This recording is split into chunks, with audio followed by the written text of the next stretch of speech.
ಬ್ರಿಟಿಷರು ಭಾರತಕ್ಕೆ ಬರುವುದಕ್ಕಿಂತ ಮುಂಚೆನೆ ಭಾರತದಲ್ಲಿ ತನ್ನದೇ ಆಗಿರುವಂತಹ ಸಾಂಪ್ರದಾಯಿಕ ಶಿಕ್ಷಣ ಪದ್ಧತಿ ಇರುವಂತದ್ದು ಕಾಣಿಸ್ತದೆ.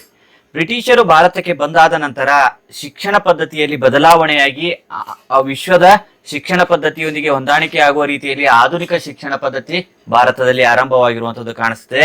ಹಾಗಾದರೆ ಬನ್ನಿ ನೋಡೋಣ. ಇವತ್ತಿನ ವಿಡಿಯೋದಲ್ಲಿ ಭಾರತದಲ್ಲಿ ಆಧುನಿಕ ಶಿಕ್ಷಣ ಪದ್ಧತಿ ಯಾವಾಗ ಬಂತು, ಯಾರು ತಂದರು ಮತ್ತು ಅದರ ಪರಿಣಾಮಗಳು ಯಾವ ರೀತಿಯಾಗಿ ಬೀರಿದುವು ಅನ್ನೋದನ್ನ ನೋಡೋಣ. ಬ್ರಿಟಿಷರು ಭಾರತಕ್ಕೆ ತಮ್ಮ ವ್ಯಾಪಾರ ಉದ್ದೇಶದಿಂದ ಬಂದಿರುವಂತದ್ದು ಈ ಹಿಂದಿನ ವಿಡಿಯೋಗಳಲ್ಲಿ ನೋಡ್ಕೊಂಡು ಬರ್ತಾ ಇದ್ದೀವಿ. ಹೀಗೆ ಬಂದಿರುವಂತಹ ಬ್ರಿಟಿಷರು ಇಲ್ಲಿರುವಂತಹ ರಾಜಕೀಯ ವ್ಯವಸ್ಥೆಯ ಲಾಭವನ್ನು ಪಡೆದುಕೊಂಡು ಬ್ರಿಟಿಷರು ತಮ್ಮದೇ ಆಗಿರುವಂತಹ ಆಡಳಿತ ವ್ಯವಸ್ಥೆಯನ್ನು ಭಾರತದಲ್ಲಿ ರೂಪಿಸಿಕೊಳ್ಳುವುದಕ್ಕೆ ಪ್ರಾರಂಭಿಸಿರುವಂತದ್ದು ಕಾಣಿಸ್ತದೆ. ಇದಕ್ಕೆ ಸಂಬಂಧಿಸಿರುವಂತಹ ಸುಮಾರು 4 ವಿಡಿಯೋಗಳನ್ನ ಮಾಡಲಾಗಿದೆ. ಆ ವಿಡಿಯೋಗಳು ನೋಡದೇ ಇದ್ರೆ ಡಿಸ್ಕ್ರಿಪ್ಷನ್ ಅಲ್ಲಿ ಲಿಂಕ್ ಕೊಟ್ಟಿರ್ತೇನೆ, ಆ ವಿಡಿಯೋಗಳನ್ನು ಸಹ ನೋಡಿ. ಈ ಒಂದು ವಿಡಿಯೋದಲ್ಲಿ ಬ್ರಿಟಿಷರು ಯಾವ ರೀತಿಯಾಗಿ ಆಧುನಿಕ ಶಿಕ್ಷಣ ಪದ್ಧತಿಯನ್ನ ಆರಂಭಿಸಿದರು ಅನ್ನೋದನ್ನ ನೋಡೋಣ. ಈಗ ಹಿನ್ನೆಲೆಯಾಗಿ ನೋಡಿದಾಗ ಪ್ರಾಚೀನ ಕಾಲದಿಂದಲೂ ಭಾರತದಲ್ಲಿ ಸಾಂಪ್ರದಾಯಿಕ ರೀತಿಯಾದಂತಹ ಶಿಕ್ಷಣ ಪದ್ಧತಿ ಅಂದ್ರೆ ಗುರುಕುಲ ಪದ್ಧತಿ ಮತ್ತು ಇನ್ನಿತರ ಬೇರೆ ಪದ್ಧತಿಗಳ ಮೂಲಕ ನಮ್ಮ ಭಾರತದಲ್ಲಿ ಶಿಕ್ಷಣ ಪದ್ಧತಿ ಇರುವಂತದ್ದು ಕಾಣಿಸ್ತದೆ. ಯಾವಾಗ ಭಾರತದಲ್ಲಿ ಮುಸ್ಲಿಮರ ದಾಳಿ ಪ್ರಾರಂಭ ಆಗ್ತದೆ ಅಂದ್ರೆ ಮಧ್ಯಕಾಲೀನ ಭಾರತದಲ್ಲಿ ಮುಸ್ಲಿಮರ ದಾಳಿ ಪ್ರಾರಂಭ ಆದ ತಕ್ಷಣ ಭಾರತದಲ್ಲಿ ಶಿಕ್ಷಣ ಪದ್ಧತಿಯಲ್ಲಿ ಸ್ವಲ್ಪ ರೀತಿಯಾದಂತಹ ಬದಲಾವಣೆ ಕಾಣಿಸ್ತದೆ. ಯಾವುದಂದ್ರೆ ಮುಸ್ಲಿಂ ರಾಜ್ಯ ವ್ಯವಸ್ಥೆ ಆಡಳಿತದಲ್ಲಿ ನೆಲೆಗೊಂಡಿರುವ ಕಾರಣಕ್ಕೋಸ್ಕರ ಆ ಒಂದು ಮುಸ್ಲಿಮರ ಒಂದು ಶಿಕ್ಷಣ ಪದ್ಧತಿ ಮತ್ತು ಭಾರತೀಯ ಶಿಕ್ಷಣ ಪದ್ಧತಿಯ ಸಮ್ಮಿಶ್ರಣ ಆಗಿ ಹೊಸದಾಗಿರುವಂತಹ ರೀತಿಯಲ್ಲಿ ಆಗಿರುವಂತದ್ದು ಸ್ವಲ್ಪ ಪ್ರಮಾಣದಲ್ಲಿ ಬದಲಾವಣೆ ಆಗಿರುವಂತದ್ದು ಕಾಣಿಸ್ತದೆ.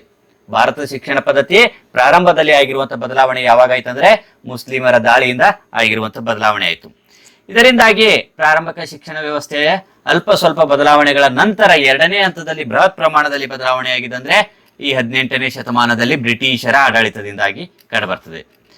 ಈ ಸಮಯದಲ್ಲಿ ಐರೋಪ್ಯ ಆಂಗ್ಲೋ ಇಂಡಿಯನ್ ಸಮುದಾಯದ ಮಕ್ಕಳಿಗಾಗಿ ಹೊಸ ಶಾಲೆಗಳು ಪ್ರಾರಂಭ ಆಗಬೇಕಾಗಿರುವಂತದ್ದು ಅವಶ್ಯಕತೆ ಇತ್ತು. ಬ್ರಿಟಿಷರು ಭಾರತಕ್ಕೆ ಬಂದ್ರು, ಅವ್ರ ಜೊತೆಗೆ ಅವರ ಕುಟುಂಬ ಮತ್ತು ಅವರ ಆಡಳಿತ ವ್ಯವಸ್ಥೆಗಳನ್ನೆಲ್ಲ ತಗೊಂಡು ಬಂದಿದ್ರು.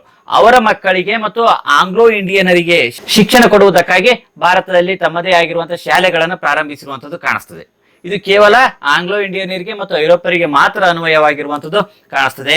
ಇದು ಆದ ನಂತರ ಈ ಒಂದು ಶಿಕ್ಷಣ ಪದ್ಧತಿ ಸ್ಥಳೀಯರಿಗೆ ಅಂದ್ರೆ ಭಾರತದಲ್ಲಿ ಇರುವಂತಹ ಸ್ಥಳೀಯರಿಗೆ ಈ ಶಿಕ್ಷಣ ಪದ್ಧತಿಯ ಪ್ರಯೋಜನ ಯಾವುದೇ ರೀತಿ ಆಗೋದಿಲ್ಲ. ಅವರು ಪ್ರಾರಂಭದಲ್ಲಿ ತಮಗೆ ಮತ್ತು ಆಂಗ್ಲೋ ಇಂಡಿಯನರಿಗೆ ಮಾತ್ರ ಶಿಕ್ಷಣ ಪದ್ಧತಿಯಲ್ಲಿ ಅನ್ವಯ ಮಾಡಿಕೊಂಡಿರುವಂತದ್ದು ಕಾಣಿಸ್ತದೆ. ಇದು ಆದ ನಂತರ ಭಾರತದಲ್ಲಿ ಶಿಕ್ಷಣ ಪದ್ಧತಿ ಯಾವ ರೀತಿಯಾಗಿ ಪ್ರಾರಂಭ ಆಗುತ್ತೆ ಅಂತ ನೋಡಿದಾಗ ಆಧುನಿಕ ಶಿಕ್ಷಣ ಪ್ರಸಾರಕ್ಕೆ ಉತ್ತೇಜನ ಕೊಟ್ಟ ಮೊದಲ ಬ್ರಿಟಿಷ್ ಅಧಿಕಾರಿ ಅಂದ್ರೆ ವಾರ್ನ್ ಹೇಸ್ಟಿಂಗ್ಸ್ ಅಂತ ಹೇಳಿ ಬರ್ತದೆ. ಈ ವಾರ್ನ್ ಹೇಸ್ಟಿಂಗ್ಸ್ ರ ಪರಿಣಾಮದಲ್ಲಿ ಭಾರತದಲ್ಲಿ ಒಂದು ಶಿಕ್ಷಣ ಪದ್ಧತಿಯಲ್ಲಿ ಬದಲಾವಣೆ ಆಗಿರುವಂತ ಕಾಣಿಸ್ತದೆ. ಇವರದು 1781ರಲ್ಲಿ ಕಲ್ಕತ್ತಾದ ಮದ್ರಾಸಾ ಪ್ರಾರಂಭಿಸ್ತಾರೆ. ಕಲ್ಕತ್ತಾದಲ್ಲಿ ಒಂದು ಶಿಕ್ಷಣವನ್ನು ಒದಗಿಸುವುದಕ್ಕೋಸ್ಕರ ಕಲ್ಕತ್ತಾ ಮದ್ರಾಸಾ ಅಂತ ಹೇಳಿ 1781ರಲ್ಲಿ ವಾರ್ನ್ ಹೇಸ್ಟಿಂಗ್ಸ್ ಅವರು ಪ್ರಾರಂಭಿಸಿರುವಂತದ್ದು ಕಾಣಿಸ್ತದೆ. ಇದು ಆದ ನಂತರ ಜೊನಾಥನ್ ಡಂಕನ್ ಅವರು 1792ರಲ್ಲಿ ಬನಾರಸ್ ನಲ್ಲಿ ಸಂಸ್ಕೃತ ಕಾಲೇಜನ್ನು ಇವರು ಪ್ರಾರಂಭಿಸಿರುವಂತದ್ದು ಕಾಣಿಸ್ತದೆ. ಆದರೆ ಬ್ರಿಟಿಷರ ಶಿಕ್ಷಣದ ವಿಸ್ತರಣೆಗೆ ಒತ್ತಾಯಿಸಿದವರು ಅಂದ್ರೆ ಚಾರ್ಲ್ಸ್ ಗ್ರಾಂಟ್. ಇವರೆಲ್ಲ ಪ್ರಾರಂಭಿಸ್ತಾರೆ. ಬ್ರಿಟಿಷ್ ಶಿಕ್ಷಣವನ್ನು ಕೊಡಬೇಕು ಅಂತ ಹೇಳಿ ಒತ್ತಾಯ ಮಾಡಿರುವಂತವರು ಚಾರ್ಲ್ಸ್ ಗ್ರಾಂಟ್ ಅವರು ಒತ್ತಾಯ ಮಾಡ್ತಾರೆ. ಇದು ಆದ ನಂತರ ವಿಲಿಯಂ ಬೆಂಟಿಕ್ ಬರ್ತಾರೆ. 1828ರಲ್ಲಿ ಭಾರತದ ಗವರ್ನರ್ ಜನರಲ್ ಆಗಿ ನೇಮಕಗೊಂಡಿರುವಂತವರು ವಿಲಿಯಂ ಬೆಂಟಿಕ್ ಆಗಿದ್ರು. ಇವರು ಬ್ರಿಟಿಷ್ ಶಿಕ್ಷಣದ ವಿಸ್ತರಣೆಗಾಗಿ ಮತ್ತಷ್ಟು ಪ್ರೋತ್ಸಾಹ ಕೊಟ್ಟು ಭಾರತದಲ್ಲಿ ಬ್ರಿಟಿಷ್ ಶಿಕ್ಷಣಕ್ಕೆ ಒತ್ತಾಯ ಕೊಟ್ಟಿರುವಂತಹ ಒಂದು ಗವರ್ನರ್ ಜನರಲ್ ಅಂದ್ರೆ ವಿಲಿಯಂ ಬೆಂಟಿಕ್ ಆಗಿರ್ತಾರೆ. ಇವರು ಕಾರ್ಯಾಂಗ ಸಭೆಯಲ್ಲಿ ಮೆಕಾಲೆಯನ್ನು ಕಾನೂನು ಸದಸ್ಯರಾಗಿ ನೇಮಕ ಮಾಡಿಕೊಂಡಿದ್ರು. ಇವರಿಬ್ಬರು ಸೇರಿಕೊಂಡು ಈ ಒಂದು ಶಿಕ್ಷಣ ಪದ್ಧತಿಯಲ್ಲಿ ಅಭೂತಪೂರ್ವವಾದಂತಹ ಬದಲಾವಣೆಗಳನ್ನು ತಂದಿರುವಂತದ್ದು ಕಾಣಿಸ್ತದೆ. ಯಾರು? ಮೆಕಾಲೆ. ಕಾರ್ಯಾಂಗ ಸಭೆಯಲ್ಲಿ ಕಾನೂನು ಸದಸ್ಯರಾಗಿರುವಂತವರು ಇವರು ಮೆಕಾಲೆ ಆಗಿದ್ದರು. ಈ ಮೆಕಾಲೆ ಮತ್ತು ವಿಲಿಯಂ ಬೆಂಟಿಂಕ್ ಇವ್ರು ಸೇರ್ಕೊಂಡು ಭಾರತದ ಒಂದು ಶಿಕ್ಷಣ ಪದ್ಧತಿಯಲ್ಲಿ ಅಭೂತಪೂರ್ವವಾದಂತಹ ಬದಲಾವಣೆಯನ್ನು ತಂದಿರುವಂತ ಕಾಣಿಸ್ತದೆ. ಇದಕ್ಕಾಗಿ ಒಂದು ಸಾರ್ವಜನಿಕ ಶಿಕ್ಷಣ ಸಮಿತಿ ಅನ್ನೋ ಒಂದು ಸಮಿತಿಯನ್ನು ಸಹ ಇವರು ರಚನೆ ಮಾಡಿದರು. ಇದ್ರ ಮೂಲಕ ಸಾರ್ವಜನಿಕರಿಗೆ ಶಿಕ್ಷಣವನ್ನು ಒದಗಿಸುವುದಕ್ಕಾಗಿ ಮಾಡಿರುವಂತಹ ಸಮಿತಿ ಆಗಿತ್ತು. ಇನ್ನು ಹಿನ್ನೆಲೆ ಅಥವಾ ತಳಹದಿಯನ್ನು ನೋಡ್ಕೊಂಡು ಬಂದಾಗ 1835ರಲ್ಲಿ ಇಂಗ್ಲಿಷ್ ಶಿಕ್ಷಣಕ್ಕೆ ಸಂಬಂಧಿಸಿದಂತೆ ಮೆಕಾಲೆ ವರದಿ ಸಲ್ಲಿಸ್ತಾರೆ. ಇವರು ಇಂಗ್ಲಿಷ್ ಶಿಕ್ಷಣವನ್ನು ಭಾರತದಲ್ಲಿ ತರಬೇಕು ಅಂತ ಹೇಳಿ ಈ 1835ರಲ್ಲಿ ವರದಿಯನ್ನ ಸಲ್ಲಿಸಿರುವಂತ ಕಾಣಿಸ್ತದೆ. ಇವರು ಮೆಕಾಲೆಯ ಉದ್ದೇಶ ಏನಾಗಿತ್ತು? ಮೆಕಾಲೆ ವರದಿಯ ಮುಖ್ಯವಾಗಿರುವಂತಹ ಉದ್ದೇಶ ಏನಾಗಿತ್ತು ಅಂತ ನೋಡಿದಾಗ ಇಲ್ಲಿ ನೋಡಿ, ರಕ್ತ ಮತ್ತು ಮಾಂಸಗಳಲ್ಲಿ ಭಾರತೀಯರು ಯಾವ ರೀತಿಯಾಗಿರ್ಬೇಕಂದ್ರೆ ರಕ್ತ ಮತ್ತು ಮಾಂಸಗಳಲ್ಲಿ ಭಾರತೀಯರಾಗಿರ್ಬೇಕು. ಇನ್ನು ಅಭಿರುಚಿ, ಅಭಿಪ್ರಾಯ, ನೀತಿ ಮತ್ತು ಬುದ್ಧಿವಂತಿಕೆಯಲ್ಲಿ ಇಂಗ್ಲಿಷರಾಗಿರಬೇಕು ಅಂತ ಹೇಳಿದರು. ಇವರು ಹೊಸ ಒಂದು ವಿದ್ಯಾವಂತ ವರ್ಗವನ್ನು ಸೃಷ್ಟಿ ಮಾಡುವುದಕ್ಕೆ ಪ್ರಯತ್ನಿಸಿದ್ರು. ಏನಂತ, ರಕ್ತ ಮತ್ತು ಮಾಂಸಗಳಲ್ಲಿ ಭಾರತೀಯರಾಗಿಯೂ ಅಭಿರುಚಿ, ಅಭಿಪ್ರಾಯ, ನೀತಿ ಮತ್ತು ಬುದ್ಧಿವಂತಿಕೆಯಲ್ಲಿ ಇಂಗ್ಲಿಷರಾಗುವ ಹೊಸ ವಿದ್ಯಾವಂತ ವರ್ಗವನ್ನು ಸೃಷ್ಟಿ ಮಾಡಬೇಕು. ಭಾರತೀಯರಾಗಿದ್ದರೂ ಇಂಗ್ಲಿಷರ ರೀತಿಯಲ್ಲಿ ವಿಚಾರ ಮಾಡುವಂತಹ ಜನರನ್ನು ಸೃಷ್ಟಿ ಮಾಡಬೇಕು ಅನ್ನೋದು ಮೆಕಾಲೆಯ ಮುಖ್ಯವಾಗಿರುವಂತಹ ಉದ್ದೇಶ ಆಗಿತ್ತು. ಆ ಕಾರಣಕ್ಕೋಸ್ಕರನೇ ಭಾರತದಲ್ಲಿ ಶಿಕ್ಷಣ ಪದ್ಧತಿಯಲ್ಲಿ ಈ ಒಂದು ಮೆಕಾಲೆ ಇಂಗ್ಲಿಷ್ ಶಿಕ್ಷಣವನ್ನ ಪರಿಚಯಿಸಿರುವಂಥದ್ದು ಕಾಣಿಸ್ತದೆ. ಶಿಕ್ಷಣ ಮಾಧ್ಯಮ ಇಂಗ್ಲಿಷ್ ಭಾಷೆಯಾಗಿ ಪರಿವರ್ತನೆ ಆಯಿತು. ಇದುವರೆಗೂ ಇಲ್ಲಿ ಭಾರತದಲ್ಲಿರುವಂತಹ ಬೇರೆ ಬೇರೆ ಭಾಷೆಗಳನ್ನ ಬಳಕೆ ಮಾಡಿ ಶಿಕ್ಷಣವನ್ನು ಬೋಧನೆ ಮಾಡ್ತಾ ಇದ್ರು. ಅದರಲ್ಲೂ ಸಂಸ್ಕೃತ ಮತ್ತು ಇನ್ನಿತರ ಭಾಷೆಗಳ ಮೂಲಕ ಬೋಧನೆ ಆಗ್ತಾ ಇರುವಂತಹ ಭಾರತೀಯ ಶಿಕ್ಷಣ ಪದ್ಧತಿಯಲ್ಲಿ ಬದಲಾವಣೆಯನ್ನು ತಂದು ಇಂಗ್ಲಿಷ್ ಭಾಷಾ ಮಾಧ್ಯಮದ ಮೂಲಕ ಶಿಕ್ಷಣವನ್ನು ಕೊಡಬೇಕು ಅನ್ನೋದು ಇವರ ಉದ್ದೇಶ ಆಗಿತ್ತು. 1854ರಲ್ಲಿ ಸರ್ ಚಾರ್ಲ್ಸ್ ವುಡ್ಸ್ ಆಯೋಗವು ಶಿಫಾರಸುಗಳನ್ನ ಸಲ್ಲಿಸ್ತದೆ. ಈ ಶಿಫಾರಸಿನ ಮೇಲೆ 1857ರಲ್ಲಿ ಲಾರ್ಡ್ ಡಾಲ್ಹೌಸಿ ಕಲ್ಕತ್ತಾ, ಬಾಂಬೆ ಮತ್ತು ಮದ್ರಾಸ್ಗಳಲ್ಲಿ ನೂತನವಾಗಿರುವಂತಹ ವಿಶ್ವವಿದ್ಯಾಲಯಗಳನ್ನು ಸಹ ಸ್ಥಾಪನೆ ಮಾಡ್ತಾರೆ. ಆ ನಂತರ ಶಿಕ್ಷಣವು ಮುಂದೇನಾಗ್ತದೆ, ಸಾರ್ವತ್ರೀಕರಣಗೊಂಡಿರುವಂತದ್ದು ಕಾಣಿಸ್ತದೆ. 1857ರ ಡಾಲ್ಹೌಸಿಯ 54ರ ಶಿಫಾರಸಿನ ಮೇಲೆ ಡಾಲ್ಹೌಸಿ ಏನ್ ಮಾಡ್ತಾರೆ, ಈ ಒಂದು ಮದ್ರಾಸಗಳನ್ನ ಪ್ರಾರಂಭಿಸು. ಇದರ ನಂತರ ಮುಂದೆ ಸಾರ್ವತ್ರಿಕ ಶಿಕ್ಷಣ ಜಾರಿಗೊಂಡಿರುವಂತದ್ದು ಕಾಣಿಸ್ತದೆ. ಸಾರ್ವತ್ರಿಕ ಶಿಕ್ಷಣ ಅಂದ್ರೆ ಪ್ರತಿಯೊಬ್ಬರಿಗೂ, ಎಲ್ಲರಿಗೂ ಒಂದು ಒದಗುವಂತಹ ಶಿಕ್ಷಣ ಆಗಿತ್ತು. ಇದಕ್ಕಿಂತ ಮುಂಚೆ ಅವರು ಬ್ರಿಟಿಷರು ಕೇವಲ ಐರೋಪ್ಯ ಮಕ್ಕಳು ಮತ್ತು ಆಂಗ್ಲೋ ಇಂಡಿಯನ್ ಮಕ್ಕಳಿಗೆ ಮಾತ್ರ ಶಿಕ್ಷಣ ಕೊಡ್ತಾ ಇರುವಂತದ್ದು. ಇದು ಭಾರತೀಯರಿಗೆ ಶಿಕ್ಷಣಕ್ಕೆ ಅವಕಾಶ ಮಾಡಿಕೊಟ್ಟಿರುವಂತದ್ದು ಈ ಒಂದು 1857 ಡಾಲ್ಹೌಸಿಯ ನಿಯಮಗಳ ಮೂಲಕ ಬದಲಾವಣೆ ಆಗಿರುವಂತದ್ದು ಕಾಣಿಸ್ತದೆ. ಈ ಎಲ್ಲಾ ಭಾರತದಲ್ಲಿ ಆಧುನಿಕ ಶಿಕ್ಷಣ ಬ್ರಿಟಿಷರು ಪ್ರಾರಂಭಿಸಿದರು. ಈ ಒಂದು ಪ್ರಾರಂಭದ ಆಧಾರದ ಮೇಲೆ ಭಾರತದಲ್ಲಿ ಹಲವಾರು ಪರಿಣಾಮಗಳನ್ನು ಬೀರಿರುವಂತದ್ದು ಕಾಣಿಸ್ತದೆ. ಏನ್ ಪರಿಣಾಮ ಬೀರ್ತು, ಭಾರತೀಯರಿಗೆ ಏನು ಉಪಯೋಗ ಆಯಿತು, ಅಥವಾ ಏನಾದರೂ ನಷ್ಟ ಆಯ್ತಾ, ಯಾವ ರೀತಿಯಾಗಿ ಬದಲಾವಣೆ ಆಯಿತು, ಭಾರತದಲ್ಲಿ ವಿಚಾರ ಮಾಡುವಂತಹ ಯಾವ ರೀತಿಯಾದಂತಹ ವರ್ಗ ನಿರ್ಮಾಣ ಆಯಿತು ಅಂತ ನೋಡ್ಕೊಂಡು ಬಂದಾಗ, ಭಾರತೀಯರು ಆಧುನಿಕತೆ, ಜಾತ್ಯತೀತತೆ, ಪ್ರಜಾಪ್ರಭುತ್ವ, ವೈಜ್ಞಾನಿಕ ಆಲೋಚನಾ ಕ್ರಮದ ಜೊತೆಗೆ ರಾಷ್ಟ್ರೀಯವಾದಿ ದೃಷ್ಟಿಕೋನಗಳನ್ನು ಬೆಳೆಸಿಕೊಳ್ಳಲು ಸಾಧ್ಯವಾಯಿತು. ಇಲ್ಲಿ ಏನ್ ಕಾಣ್ತದೆ, ಭಾರತೀಯರು ಒಂದು ಆಧುನಿಕತೆ ವಿಚಾರ ಮಾಡುವುದಕ್ಕೆ ಪ್ರಾರಂಭಿಸ್ತಾರೆ. ಇನ್ನು ಜಾತ್ಯತೀತತೆ ಮನೋಭಾವ, ಪ್ರಜಾಪ್ರಭುತ್ವ ಮನೋಭಾವ, ವೈಜ್ಞಾನಿಕ ಮನೋಭಾವ, ಆಲೋಚನೆ ಮಾಡುವಂತಹ ಮನೋಭಾವಗಳ ಜೊತೆಗೆ ರಾಷ್ಟ್ರೀಯವಾದಿ ವಿಚಾರಗಳು, ವಿದೇಶಿ ಸಾಹಿತ್ಯದ ಅಧ್ಯಯನದಿಂದಾಗಿ ರಾಷ್ಟ್ರೀಯವಾದಿ ದೃಷ್ಟಿಕೋನಗಳು ಇವೆಲ್ಲ ಬೆಳೆಯುವುದಕ್ಕೆ ಸಾಧ್ಯ ಆಗಿರುವಂಥದ್ದು ಕಾಣಿಸ್ತದೆ. ಇದು ಯಾವುದರಿಂದ ಆಯ್ತು, ಆಧುನಿಕ ಶಿಕ್ಷಣದ ಈ ಒಂದು ಆಧುನಿಕ ಶಿಕ್ಷಣದ ಪ್ರಾರಂಭದಿಂದಾಗಿ ಭಾರತೀಯರಲ್ಲಿ ಬದಲಾವಣೆ ಆಗಿರುವಂಥದ್ದು ಕಾಣಿಸ್ತದೆ. ಇನ್ನು ಸ್ಥಳೀಯ ಭಾಷೆಗಳು ಮತ್ತು ಸಾಹಿತ್ಯ ರಚನೆಗೆ ಪ್ರೋತ್ಸಾಹ ದೊರೆಯುತ್ತದೆ. ಇದರಿಂದಾಗಿ ವಿದ್ಯಾವಂತ ವರ್ಗದ ಆಲೋಚನಾ ಕ್ರಮದಲ್ಲೂ ಸಹ ಏಕತೆಯ ಸ್ವರೂಪವನ್ನ ಕಾಣುವಂಥದ್ದು ಕಾಣಿಸ್ತದೆ. ಇಲ್ಲಿ ಏನಾಯ್ತು, ಸ್ಥಳೀಯ ಭಾಷೆಗಳಿಗೂ ಸಹ ಪ್ರೋತ್ಸಾಹ ಸಿಕ್ತು. ಇಂಗ್ಲಿಷ್ ಭಾಷಾ ಮಾಧ್ಯಮ ಆಗಿದ್ರು ಸಹ ಸ್ಥಳೀಯ ಭಾಷೆಗಳ ಮೂಲಕನೂ ಸಹ ಸಾಹಿತ್ಯ ರಚನೆಗೆ ಇಲ್ಲಿ ಪ್ರೋತ್ಸಾಹ ಸಿಕ್ಕಿರುವಂಥದ್ದು.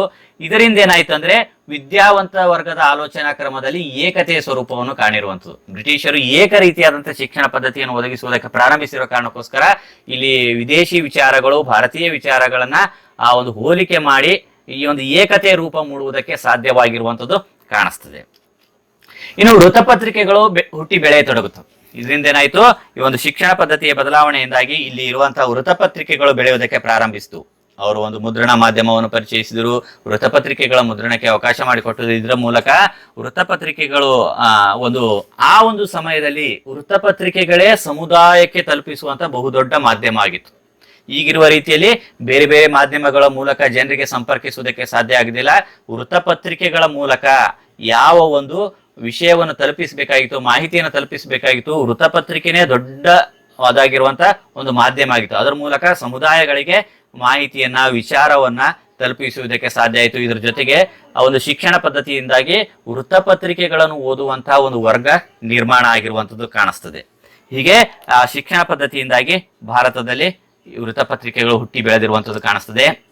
ಇನ್ನು ಹೊಸ ಸಾಮಾಜಿಕ ಧಾರ್ಮಿಕ ಸುಧಾರಣಾ ಚಳುವಳಿಗಳು ಹುಟ್ಟಿಕೊಳ್ಳುವುದಕ್ಕೆ ಪ್ರಾರಂಭಿಸಿತು. ಇದರಿಂದ ಹೋಲಿಕೆ ಮಾಡುವುದಕ್ಕೆ ಪ್ರಾರಂಭಿಸಿದರು. ಭಾರತದಲ್ಲಿ ಯಾವ ರೀತಿಯಾಗಿರುವಂತಹ ಸಾಮಾಜಿಕ ಮತ್ತು ಧಾರ್ಮಿಕ ವಿಚಾರಗಳಿದ್ದಾವೆ, ವಿದೇಶಗಳಲ್ಲಿ ಐರೋಪ್ಯ ರಾಷ್ಟ್ರಗಳಲ್ಲಿ ಯಾವ ರೀತಿಯಾದಂತಹ ಸಾಮಾಜಿಕ ಮತ್ತು ಧಾರ್ಮಿಕ ವಿಚಾರಗಳು ಇವೆ ಅನ್ನೋ ಒಂದು ಹೋಲಿಕೆಯನ್ನು ಮಾಡಿಕೊಳ್ಳುವುದರ ಜೊತೆಗೆ ಹೊಸ ಸಾಮಾಜಿಕ ಮತ್ತು ಧಾರ್ಮಿಕ ಸುಧಾರಣಾ ಚಳುವಳಿಗಳು ಹುಟ್ಟಿ ಬೆಳೆಯುವುದಕ್ಕೆ ಇದರಿಂದ ಪ್ರಾರಂಭವಾಗಿರುವಂತದ್ದು ಕಾಣಿಸ್ತದೆ. ಇನ್ನು ಜೆ.ಎಸ್. ಮಿಲ್, ರೂಸೋ, ಮಾಂಟೆಸ್ಕೋ ಮುಂತಾದ ಚಿಂತನೆಗಳು ಭಾರತೀಯ ವಿದ್ಯಾವಂತರ ನಾವೀನ್ಯತೆ ತಂದುಕೊಟ್ಟಿರುವಂತದ್ದು ಕಾಣಿಸ್ತದೆ. ಈ ವಿದೇಶಿ ಚಿಂತಕರು ಆಗಿರುವಂತವ್ರು ಯಾರು? ಜೆ.ಎಸ್. ಮಿಲ್ರ ವಿಚಾರಧಾರೆಗಳು, ರೂಸೋ ಅವರ ವಿಚಾರಧಾರೆಗಳು ಮತ್ತು ಮಾಂಟೆಸ್ಕೋ ಅವರ ವಿಚಾರಧಾರೆಗಳ ಚಿಂತನೆಗಳ ಮೂಲಕ ಭಾರತೀಯ ವಿದ್ಯಾವಂತರು ಸಹ ಹೊಸ ಹೊಸ ವಿಚಾರಗಳನ್ನ ಆ ಒಂದು ಆಲೋಚನೆ ಮಾಡುವುದಕ್ಕೆ ಪ್ರಾರಂಭಿಸಿದರು. ಈ ವಿದೇಶಿ ಸಂಸ್ಕೃತಿಯಿಂದಾಗಿ, ಆ ವಿದೇಶಿ ಶಿಕ್ಷಣ ಪದ್ಧತಿಯಿಂದಾಗಿ ಭಾರತೀಯ ವಿಚಾರಧಾರೆಯಲ್ಲಿ ನಾವೀನ್ಯತೆ ಅಂತ ಹೇಳ್ತಾರೆ, ಹೊಸದಾಗಿರುವಂತಹ ವಿಚಾರಗಳು ಆ ಸಮಯದಲ್ಲಿ ಹುಟ್ಟಿಕೊಳ್ಳುವುದಕ್ಕೆ ಸಾಧ್ಯವಾಗಿರುವಂಥದ್ದು ಕಾಣಿಸ್ತದೆ. ಇನ್ನು ಜಗತ್ತಿನಾದ್ಯಂತ ನಡೆಯುತ್ತಿದ್ದ ಸ್ವಾತಂತ್ರ್ಯ ಚಳುವಳಿಗಳ ಪ್ರಭಾವ ಭಾರತೀಯರ ಮೇಲೆ ಬೀರಿರುವಂತ ಕಾಣಿಸ್ತದೆ. ಇನ್ನು ವಿದೇಶಗಳಲ್ಲಿ ಆಗ್ತಾ ಇರುವಂತಹ ಸ್ವಾತಂತ್ರ್ಯ ಚಳುವಳಿಗಳು, ಸ್ವತಂತ್ರ ಪಡೆದುಕೊಳ್ಳುವುದಕ್ಕಾಗಿ ಯಾವ ರೀತಿಯಾಗಿ ಹೋರಾಟ ನಡೀತಾ ಇದ್ದಾವೆ, ಯಾವ ರೀತಿಯಾಗಿ ಸ್ವತಂತ್ರವನ್ನು ಸಂಪಾದಿಸಿಕೊಳ್ತಾ ಇದ್ದಾರೆ ಅನ್ನೋ ಒಂದು ವಿಚಾರಗಳನ್ನು ಭಾರತೀಯರು ತಿಳಿದುಕೊಳ್ಳುವುದಕ್ಕೆ ಸಾಧ್ಯ ಆಗ್ತಾ ಇದೆ. ಅದರ ಜೊತೆಗೆ ಸ್ವಾತಂತ್ರ್ಯವನ್ನು ಪಡೆದುಕೊಳ್ಳಬೇಕನ್ನೋ ಕಿಚ್ಚು ಸಹ ಭಾರತದಲ್ಲಿ ನಿರ್ಮಾಣ ಆಗುವುದಕ್ಕೆ ಕಾರಣ ಆಗಿರುವಂಥದ್ದು ಈ ಆಧುನಿಕ ಶಿಕ್ಷಣ ಪದ್ಧತಿ. ಏಕೆಂದರೆ ಆಧುನಿಕ ಶಿಕ್ಷಣದಿಂದಾಗಿ ಇಂಗ್ಲಿಷ್ ಭಾಷೆ ಕಲಿಯುವುದಕ್ಕೆ ಸಾಧ್ಯ ಆಯಿತು. ಇಂಗ್ಲಿಷ್ ಭಾಷೆ ಕಲಿಯುವುದರಿಂದ ಐರೋಪ್ಯದಲ್ಲಿ ಆಗ್ತಾ ಇರುವಂತಹ ವಿಚಾರಗಳನ್ನು ಆ ಭಾಷೆಯ ಮೂಲಕ ತಿಳಿದುಕೊಳ್ಳುವುದಕ್ಕೆ ಭಾರತೀಯರಿಗೆ ಸಾಧ್ಯವಾಗಿರುವ ಕಾರಣಕ್ಕೋಸ್ಕರ ಇದು ಜಗತ್ತಿನಾದ್ಯಂತ ತೆರೆದುಕೊಳ್ಳುವುದಕ್ಕೆ ಭಾರತೀಯರ ವಿಚಾರಗಳು ಸಾಧ್ಯ ಆಗಿರುವಂಥದ್ದು ಕಾಣಿಸ್ತದೆ. ಇನ್ನು ಭಾರತೀಯರು ತಮ್ಮ ಸಮೃದ್ಧ ಸಾಂಸ್ಕೃತಿಕ ಪರಂಪರೆಯನ್ನು ಅರಿಯಲು ಸಾಧ್ಯವಾಯಿತು. ನಮ್ಮ ಪರಂಪರೆ ಏನಿದೆ, ಪ್ರಾಚೀನವಾಗಿ ನಾವು ಏನ್ ನಡ್ಕೊಂಡು ಬಂದಿದ್ದೇವೆ, ನಮ್ಮ ಪರಂಪರೆ ಯಾವ ರೀತಿಯಾಗಿ ಸಮೃದ್ಧತೆಯನ್ನು ಪಡೆದುಕೊಂಡಿದೆ ಅನ್ನೋ ಒಂದು ವಿಚಾರಗಳನ್ನು ತಿಳಿದುಕೊಳ್ಳುವುದಕ್ಕೆ ಭಾರತೀಯರಿಗೆ ಸಾಧ್ಯ ಆಯಿತು. ನಮ್ಮ ಒಂದು ಸಂಸ್ಕೃತಿನೂ ಸಹ ವಿದೇಶಕ್ಕೆ ತಿಳಿಸಿಕೊಡುವುದಕ್ಕೆ ಈ ಒಂದು ಆಧುನಿಕ ಶಿಕ್ಷಣ ಪದ್ಧತಿಯಿಂದ ಪ್ರಾರಂಭವಾಗಿರುವಂಥದ್ದು ಕಾಣಿಸ್ತದೆ. ಇನ್ನು ಪಾಶ್ಚಾತ್ಯ ಶಿಕ್ಷಣದಿಂದ ಭಾರತದಲ್ಲಿ ಹೊಸ ತಲೆಮಾರಿನ ಅಭಿರುಚಿ ಮತ್ತು ಆಲೋಚನೆಗಳು ಹುಟ್ಟಿಕೊಂಡಿರುವಂಥದ್ದು ಕಾಣಿಸ್ತದೆ. ಇಲ್ಲಿ ನಮ್ಮ ಒಂದು ಭಾರತದಲ್ಲಿರುವಂತಹ ಸಾಂಪ್ರದಾಯಿಕ ಅಭಿರುಚಿ ಆಲೋಚನೆಗಳ ಜೊತೆಗೆ ಹೊಸದಾಗಿರುವಂತಹ ಒಂದು ತಲೆಮಾರು ನಿರ್ಮಾಣ ಆಯಿತು ಪಾಶ್ಚಾತ್ಯ ಶಿಕ್ಷಣ ಕ್ರಮದಿಂದಾಗಿ. ಅವರ ಒಂದು ಅಭಿರುಚಿ ಆಲೋಚನೆಗಳಿಗೆ ಹೊಂದಾಣಿಕೆಯಾಗಿರುವ ರೀತಿಯಲ್ಲಿ ಇಲ್ಲಿ ಮೆಕಾಲೆ ಶಿಫಾರಸಿನಲ್ಲೇ ಇರುವಂತದ್ದು ಕಾಣಿಸ್ತಾ ಇರ್ತದೆ. ಭಾರತೀಯರಾಗಿದ್ದರೂ ಸಹ ವಿದೇಶದ ರೀತಿಯಲ್ಲಿ, ಐರೋಪ್ಯರ ರೀತಿಯಲ್ಲಿ ಚಿಂತನೆ ಮಾಡುವಂತಹ ವರ್ಗವನ್ನು ನಿರ್ಮಾಣ ಮಾಡಬೇಕು ಅನ್ನೋದು ಅವರ ಉದ್ದೇಶವಾಗಿರುತ್ತೆ. ಆ ರೀತಿಯಾದಂಥ ತಲೆಮಾರು ಅಭಿರುಚಿ ಆಲೋಚನೆಗಳಿರುವಂತಹ ವರ್ಗ ಹುಟ್ಟಿಕೊಂಡಿರುವಂಥದ್ದು ಇದರಿಂದ ಕಂಡು ಬರುತ್ತದೆ.